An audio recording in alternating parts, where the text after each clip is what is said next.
যক্ষা রোগী চিহ্নিত করে দুয়ারে চিকিৎসক সহ মেডিকেল টিম। উত্তর 24 পরগনার বসিরহাট মহকুমার সুন্দরবনের হিঙ্গলগঞ্জ ব্লকের প্রায় 70 জন যক্ষা রোগীকে চিহ্নিত করল ব্লক প্রশাসন।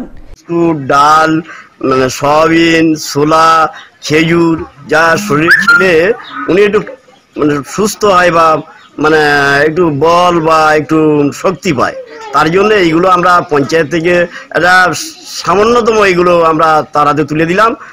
বাড়ি বাড়ি গিয়ে তাদের নাম, ঠিকানা, মোবাইল, হোয়াটসঅ্যাপ নাম্বার নেওয়া হলো, যাতে যক্ষা রোগীদের সম্পূর্ণ বিনামূল্যে ওষুধ, পুষ্টিকর খাবার তারা ঠিকমতো পাচ্ছেন কিনা এবং তাদের স্বাস্থ্য পরিষেবা দেওয়ার জন্য হিঙ্গলগঞ্জ BMHO অসীম মালা স্বয়ং স্বাস্থ্যকর্মীদের নিয়ে সেই সকল দোস্ত পরিবারদের ঘরের দুয়ারে পৌঁছে গেলেন।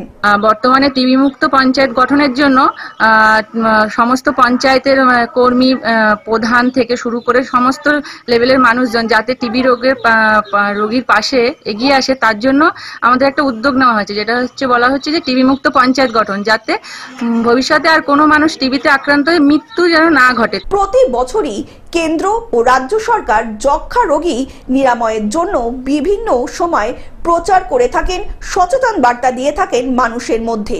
এই বার্তা দেওয়ার ফলে আক্রান্তের সংখ্যা আগের থেকে অনেকটাই কম বলে মনে করছেন চিকিৎসক মহল। আমাদের টিবি ট্রিটমেন্ট পাচ্ছে প্রায় 70 জন, সব মিলে টোটাল আগে পরে বা নতুন ডায়াগনোসিস সবকিছু মিলে 70 জনের মতন টিবি পেশেন্ট এখন আমরা ডায়াগনোসিস করতে পেরেছি বা ট্রিটমেন্ট পাচ্ছি। বসিরহাট থেকে শ্যাম বিশ্বাসের রিপোর্ট, গ্লোব নিউজ।